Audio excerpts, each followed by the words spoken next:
Welcome to Manager Tools. I'm Mark Horstman, one of the co-founders here. Due to coronavirus, we thought it would be helpful for us to re-release some casts that address problems that you may now be facing in your professional or managerial life. We have topics like phone one-on-ones and distance management for those of you who are being asked or encouraged to telecommute, and much more. What's more, we're releasing these casts daily over the next several days. We didn't want you to have to go back through our archive and find things that might be relevant. We've already done that search for you. We hope this helps, and if you need help, reach out to us. Good luck in the days, weeks, and months ahead. We're rooting for you. Welcome to Manager Tools. Today's show, the Steel Cage Deathmatch Meetings, Part 1. Here we go.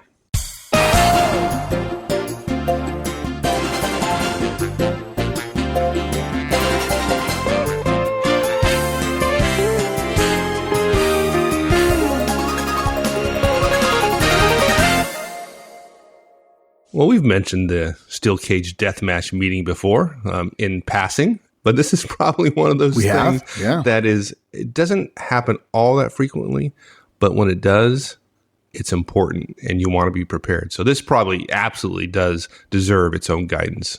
Yeah, I think this is one of the examples of why people get frustrated in management, because the way you learn is you have to do something for the first time. Nobody's told you anything about it, and you fail at it. You do poorly at it. And that's true of a lot of things we do in our lives. But when it comes to management, it affects our career.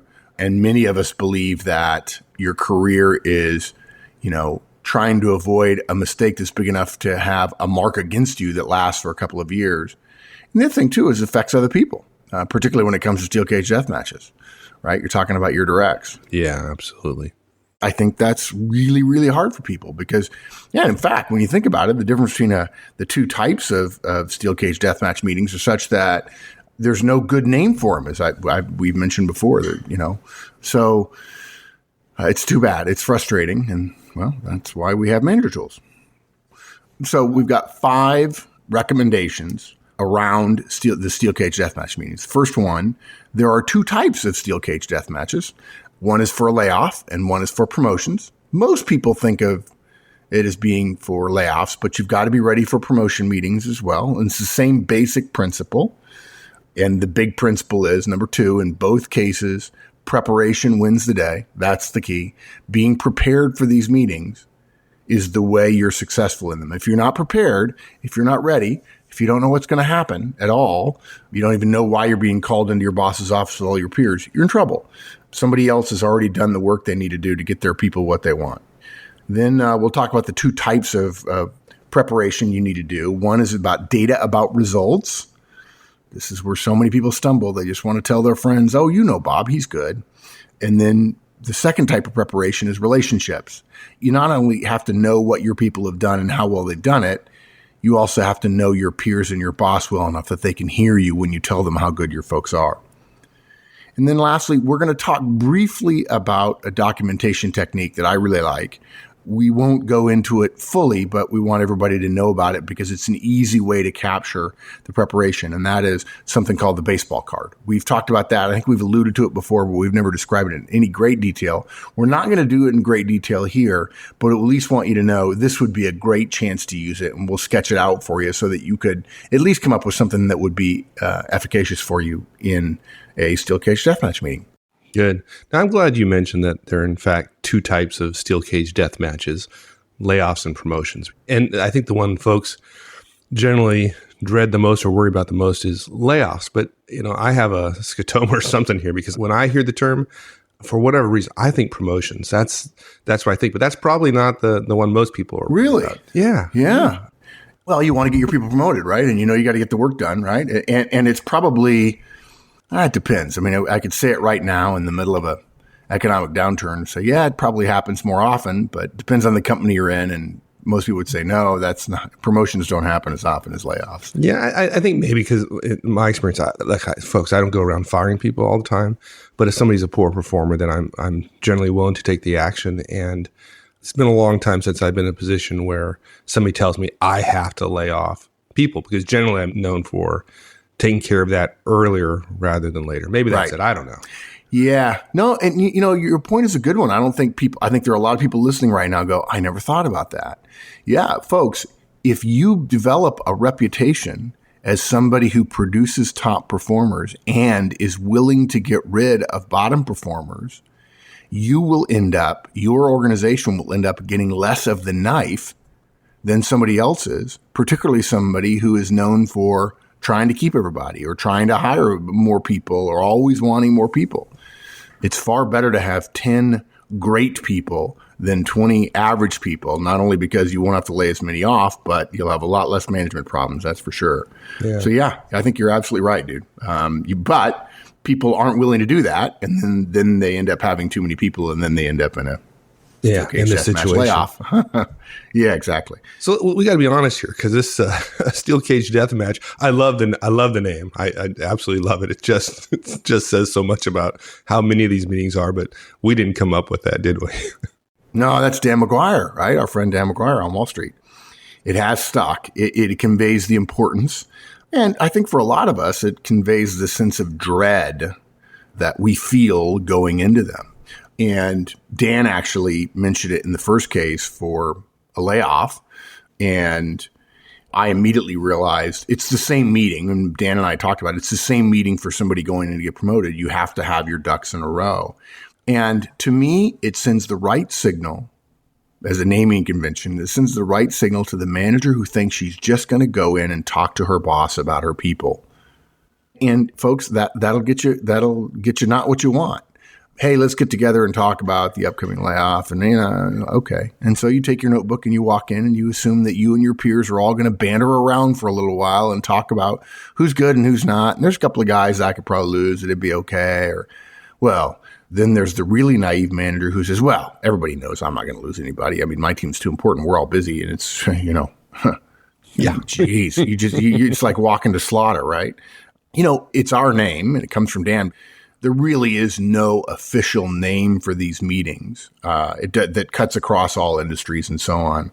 And because of the nature of the meetings, I don't think there'll ever be an official name for it. The closest thing to it that I've ever experienced on the upside is a Series C meeting, an executive level meeting at GE where sit down and go over the top 200 or 500 people in the organization and essentially evaluate them, talk about who's good and who's not good and why they're doing well and what needs to change and so on. So we named it for a reason. Thank you, Dan. In order to convey to you the sense of importance, this is not a trivial meeting. If you're expecting a layoff or a discussion about a promotion and your boss says, let's all get together and talk about our people, we have to do some rationalization. We have to do some balancing. Let's take a good hard look, folks. If you think you're going to walk in there without being prepared and get what you want, you're smoking crack. It's not going to happen. You've got to be better than that. And that's what this cast is about. So let's take a minute, though. Let's talk about each of the two types, just so we're clear about this. You said this is the one you think about, the promotion steel cage deathmatch meeting. But I think that's the one people miss. They just don't see it as important. It's not the one I think that scares people the most. Yeah, I think that's true. Yeah, but it is important in terms of your career, in terms of your ability to get your people promoted. I've said this before to people, managers are evaluated on whether or not they get people promoted, and executives are evaluated on whether or not when their people get promoted, they do well. And I think too many managers don't realize they play a proactive role in helping their people get promoted.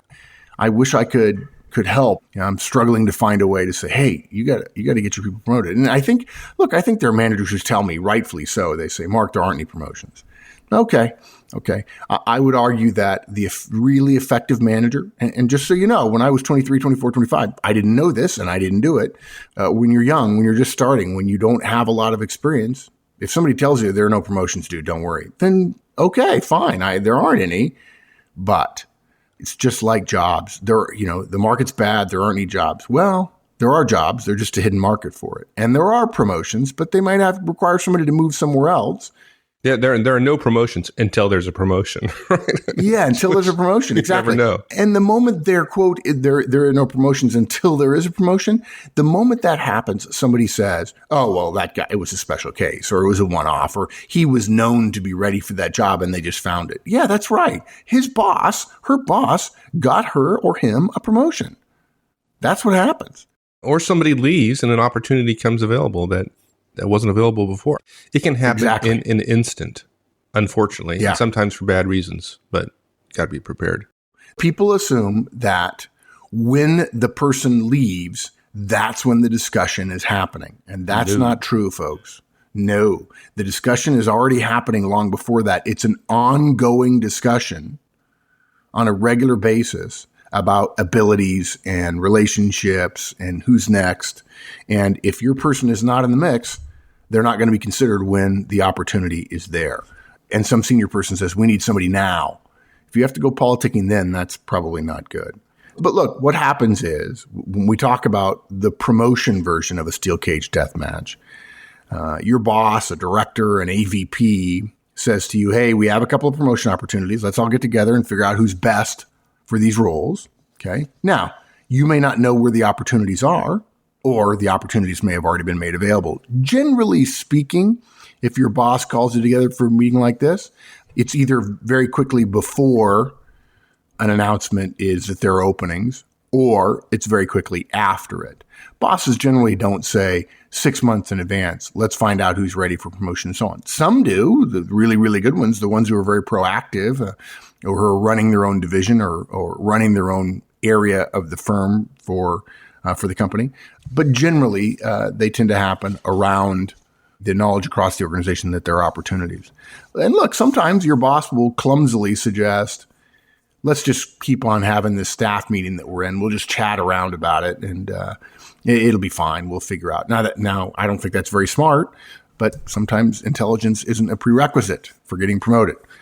So basically, in a promotion steel cage death match, your boss wants to have you and your peers discuss your best directs to determine who among them might be most ready for promotion. Again, usually it's not an abstract discussion. It's unlikely that your boss is going to do an evaluation like this without a specific opening in mind. So usually that's true. And usually there's that specific opening in mind and your boss probably has some input, or he or she has the choice all to him or herself. Okay. Your job in the promotion steel cage death match is to get your most qualified direct promoted by being the most prepared for the discussion. Yeah. And we're going to talk about how to be prepared for that discussion. But before we do, let's talk about the second steel cage death match. And for a lot of folks, the far more risky one, right? Which is the layoff steel cage death match. Yeah. Yeah. Let's be clear. Right. You're contrasting them, rightfully so. And there are similarities. In both cases, promotion steel cage death match and layoff steel cage death match, there are a limited number of opportunities available. And your job is to help your directs win as many of those limited slots as is reasonable. In the case of a promotion steel cage death match, perhaps there are 1 or 2 slots that are available. Perhaps. In a layoff, there are probably more slots available, again, for those who are staying versus getting promoted. And you just got to see this clearly. It's about more people. Both meetings are about there being more people than there are slots and convincing others, peers and boss, that your people are best for the slots that are going to be there. Now, again, obviously the promotion one, we're talking about 1 or 2 slots and nobody's leaving. But if 3 of your people are ready for promotion and only one of them gets it and your company only promotes people once a year, dumb idea, but it happens, suddenly you've had 2 people miss out when they're ready. And that increases their risk of retention loss, right? Their departure, their turnover risk. That's right. And so you've got to do to spend all that time to help them get ready to be promoted and then to not have the ability to get them promoted. Not that you'll be able to win every time, but we want to win on the margins. That's not good. It's not effective to help somebody develop and then not be able to do the political piece. And this is political, no question about it. You know, I remember when I was 23 or 24 and said, I'm never going to do politics. Don't like politics. Just want to deliver results. Well, And then you became a manager. Yeah. And then discovered it's all political. And I know there are people who are hearing that, who are saying, oh, darn, I don't want it to be political. But folks, go back. We're about to tell you what you need to do to help your people be ready for a steel cage death match. And it's about knowing their results and then having relationships so that other people can hear you talk about the results. Yeah. And folks, you might poo-poo the idea of politics. Yeah, but it's not. That's what politics is. Relationships and communication. Yeah. Influence and persuasion, right? There you go, which are built on relationships and not on role power. Yeah. In the layoff steel cage death match, most managers think they'll become aware of the meeting or the need beforehand. And look, that makes sense. But frankly, that's not what we found. We respect it, folks. We do. We respect that many of you think, of course I'll know. I'll have a sense. It'll be in the air. Okay. But it's been our experience that even though that may be true, it is in the air. Most managers are caught off guard by the meeting request or by the discussion that your boss wants to have. Now, look, I'm not saying that you should be aware. I'm not scolding you at all. We're just saying that in our experience, managers seem to think they'll know, but that's not what seems to happen. They're aware that things aren't good or things are softer, but we're going to power through this or it's going to get better next quarter or whatever. They're okay. They have that, but then they don't flip the switch and go, the moment I start feeling that I've got to get my ducks in a row, they don't do the ducks in a row thing, if you'll pardon the expression. And their boss suddenly says to them, hey, let's sit down and let's talk about all your people because things are tight. And then you have a day maybe to get ready, and you can't have a day to get ready. It won't work. Well, it could work. And if you're struggling with that now, I know you're probably frustrated this cast is taking as long as it is, but we want everybody to understand everything that's going on so you can be ready. But if you have a week, you can get ready, at least on the first part. You can't get ready with the relationship part, but you can get ready with the data you need.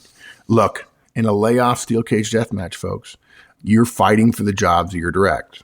Maybe for you, you're super connected with everybody around you. You're in touch. You're constantly sampling the way the wind blows. If so, good on you. I mean, that's good. But folks, I got to tell you, it will haunt you for the rest of your career if you go into your first one unprepared and one of your directs is lost, didn't get the promotion or didn't get to keep her job because you didn't do a little bit of preparation. And we're not saying that the more prepared manager gets to keep his entire team. We're not saying that the more prepared manager gets everybody who's ready for a promotion. In other words, you win all the slots. What we are saying is the unprepared manager may get none and may end up losing more than anybody else because they're not ready to communicate in the language of a steel cage deathmatch meeting. Yeah. Make the outcome a result of facts and performance, right? And relationships, and not a result of your unpreparedness, right? That's what we're trying to get here. Yeah. Be proactive about it, right? Yeah, absolutely. And you're not suggesting, just to be clear here, you're not suggesting that we're going to go in there, regardless of our folks' performance, go in there and argue to keep them. So for somebody we know is the worst performer in our boss's entire organization, we're not going to go in there and try to keep that job, or are we? Yeah, it's a separate cast, actually, because I feel like that communication is a powerful one for managers. I'm amazed how many managers won't do it. But to be fair, I should be more fair about that and say I ought not to be amazed because, years ago, I wouldn't have known how to do it. But shame on me for being surprised. But yeah, what happens is, I have 10 people and one of them has been performing poorly. And I admit it. It's my fault. I should be helping them perform and I'm not. I haven't done my job. Maybe I've decided it's a bad hire or whatever. But when I go into the meeting, yeah, I'm willing to sacrifice people. Absolutely, I am. There you go. Yeah. Proactively, you'd walk in and say, look, before we even start, I'm going to put this person on the table because I haven't done my job. They're not ready. They should go. If we have to let somebody go, this should be the person. You would do that if you knew that to be the case. Yeah, I would. Actually, it's a little bit more subtle than that. Yeah, because this is a bad word, and I want to apologize in advance for it, but I'm going to use a verbal shorthand here because there's some horse trading that's going to go on. Okay. As crass as it sounds, folks, there's a currency in these meetings, and the currency are people. depending upon the organization and depending upon the size of my organization relative to my boss's organization and so on, I probably wouldn't go in and immediately sacrifice unless I had close relationships with my peers and they would see that as me being professional. That's not always true. Right. I've worked with groups where my peers would say, well, that makes it easy. You know, he's basically said, well, Mark had 10. He's willing to sacrifice 2. So what they would say is, Mark probably wants there to be 8 that are certain for him. But all that means to me, if they don't have a good relationship with me, is now he's starting with 8. Right. And if I can get him down to 6, that means he's lost 4. And that may keep 2 of my people on my team. And look, there are peers of yours who are like that. And if I don't have a good relationship with them, that may be the case. Right. If you did the way I talked about it, you would basically say, hey, these 2 people that are not good performers, and I probably should have fired a long time ago, they're gone anyway. And then everybody else just suggests that the baseline has changed. Now, instead of 30 people, there's 28 people to talk about. Yeah. So, but now let's say you and I worked for Dan. Okay. Dan would not like that very much. He'd like you, but he wouldn't like me. But if you and I worked for Dan and we both knew this was coming, Dan said to us, okay, look, guys, we got to have a steel cage deathmatch. Get ready. Okay. We're ready anytime. And he says, okay, how about Tuesday at 4? Okay, great. I'd probably come over to your desk and go, look, I think the number is 5. We've got a total of 33 people between us. The number is 5. Hopefully I could say to you the first time, look, 3 of them are mine. I got the 3. I'm pained. I'm embarrassed, but I got the 3. And frankly, if you needed it to be 4, I could be 4. Now, that's because it's you and me. And I would think you would come to me and say, I got 2 or I got 3. But maybe you have 1 or 0. If you have 0 and I have 4, we're going to fight over that extra 1. But that's you and me, and I trust you. And if you tell me tomorrow's Christmas, I'm going to get my stocking ready. And so I got no problem with that. Now, if I only have 2 people and you say they both need to come from you, that we need to lose 2 and they both need to come from you, okay, maybe I trusted you inappropriately. But there are other times I would hope that would be our first meeting. And so I could start a meeting that way. But probably we don't have that good a relationship with all of our peers. And so other peers will see that as being weak or weakness. And it's too bad. I have to tell you, folks, I've taught negotiation for years. And I'll tell you, the big thing in negotiation is goodwill, right? I want to leave goodwill on the table. If every time I meet with you, we're fighting, there's no way we're going to collaborate in a highly effective way when the stuff is hitting the fan, when we have to scale a mountain in 3 weeks. So in principle, you're right. You're willing to sacrifice people. But let's be clear, dude, we're going to sacrifice people because we know who we need to sacrifice, because we have created the data, because we know the relationships, because we know who does well for other peers of ours and for our boss. And we know, based on our knowledge of our team's performance, which ones are best for us and best for the organization. But too many managers don't. And imagine you and I being in a meeting and a third person saying to us, well, we got to get rid of Bob, who works for Horseman, because he's just awful.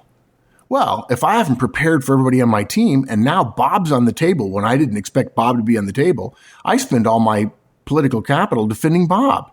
And then I can't help Terry and Jane become team leads when my team gets bigger, let's say, or when a team lead opens up in your organization and one of my people could come over there and help. And it would be sort of a promotion. Good. Okay. I took us down a rabbit trail. I apologize. I didn't want people to walk away with the impression that we're saying that when you go into these steel cage death match meetings for layoffs, that we're always trying to keep all our people all the time. Yeah. And that is in fact not true. It's not your fault we went on a rabbit trail. It's mine. You're right. The point I was about to make before you asked the question, and it's a great question, right, is that, you're not trying to keep everybody. You're trying to keep the people at the margins. Okay. If you're unprepared, you might lose a lot of people potentially. Yeah, folks, let me just be clear. It's possible in a layoff, the team that, let's say there are 4 managers, all of whom report to the same boss, and they all basically do the same thing. The team most likely to lose the most people is the team with the most junior manager who's least prepared. Now you might say, well, that sounds terrible. That's not the right way to run a railroad. No, it's not, but it is about people. It's all about people. That's the way things are. And the moment that happens to you as a young manager, you'll be better the next time. Unfortunately, there won't be a next time at your company for the people you lose because you weren't prepared. That's the point, right? We're fighting for the jobs of our directs. Let's be clear something else about layoff steel cage deathmatch, folks. I've said this before, and I've had some people write me and say, really surprised I've never heard it said that way. But let's be clear. Let's just look at it economically. If you're in a steel cage deathmatch meeting, somebody at senior level in the past has allowed hires to be made at some point, right? People were hired. And you've proved them right over time, if for no other reason than all your folks are busy. Okay. But by the way, just to be clear, folks, we need to do some casts on this at some point, Mark. That Mike, this is a huge scotoma for most people. Busyness is often not related to productivity or effectiveness. And just because your people are busy doesn't mean they're valuable. But look, somebody allowed some hires. We have X number of people, but the economic situation has changed, and the company, in its need to continue itself, has revenues that can't sustain the level of employment that you and its leaders at some point in the past have allowed it to get to. There are X employees, but the company can only afford 0.97X. And so what you have is a painful reckoning. But let's be clear. The reason there are layoffs is because somebody made a bad decision in the past. And if layoffs have always bothered you, they bother me too. It's because person X made a wrong decision in the past, and person Y is going to pay for it. Be clear now. It is someone's error in the past, not predicting accurately the success of the company in the future, that caused the layoffs to happen today. That said, the fact that it's somebody else's mistake doesn't mean we can't be ready. So you end up having the layoff steel cage deathmatch. Who's going to stay? Who's going to lose their job? And frankly, when it comes to your team, you're going to be the most important person making the recommendation about who among your team will stay. So you got to be ready. You got to be ready. So let's talk about how to be ready. And I think you said it earlier, right? You find out about it the day before, you can't be ready. Now you find out a week before, you can be ready, but it's all about preparation. It's not about performance in the meeting itself. It's about the preparation for that meeting. The whole thing. Yeah, it is all about preparation. This is the big regret of young managers we know who have done poorly in these meetings. They walk in, they're prepared to, quote, talk about their team, and they get steamrolled. And again, as I alluded to earlier, more senior managers end up winning the day in terms of at the margins. And there's a phenomenon here similar to the one we've talked about in our pre-wire guidance. If you don't know what I'm talking about, go to the website, search on all casts, or type in pre-wire, Pre-wire, one of our Hall of Fame casts. Managers go into meetings and watch a fellow manager nail a presentation, getting everything they want. And some of us mistakenly think that it was because of a wonderful presentation.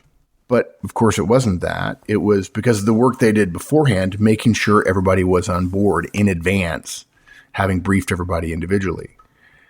The same thing is true with steel cage death matches.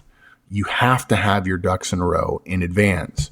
You have to know what matters, and you have to know what matters to. That's what this cast is about, getting ready for your steel cage death match. Now look, each steel cage death match is meeting. Some managers say, let's just go around the horn. Who's going to stay? Who's going to go? Let's offer up some, it sounds terrible. There's dark humor in them. And even at very professional companies, who's on the block? And, let's find out how many people could you lose right now? And look, every senior manager I know who starts the meeting by saying, who could you lose right now? What they want is they might have a number of 5, and when they go around the horn, they discover there's 7 people they could lose. Okay, less angst in the meeting, right? And there's nothing wrong with that if you're ready. Then you know how to talk about things. So there's no template. More senior people do it differently. But that said, we will put out a template for how we recommend you do it if you're the director or you're the VP. So we can't tell you exactly what's going to happen in your meeting specifically. But we can say, if you're well prepared, you'll be ready for anything. Now, look, I know if you're listening to this cast and your steel cage deathmatch meeting is tomorrow, and Mike, it occurs to me, we might want to have, remember when we called one-on-ones, the one-on-one cast, the most important management tool, and people would email us and ask, where's the one-on-one-on-ones? We may want to be more clear about what steel cage death matches are in the title of the cast or something. Yeah, maybe. Steel cage death match is definitely inside baseball. But yeah, you need to be ready for anything. Thanks, everyone. That's it. We'll see you next week. In the meantime, have a great one. So long.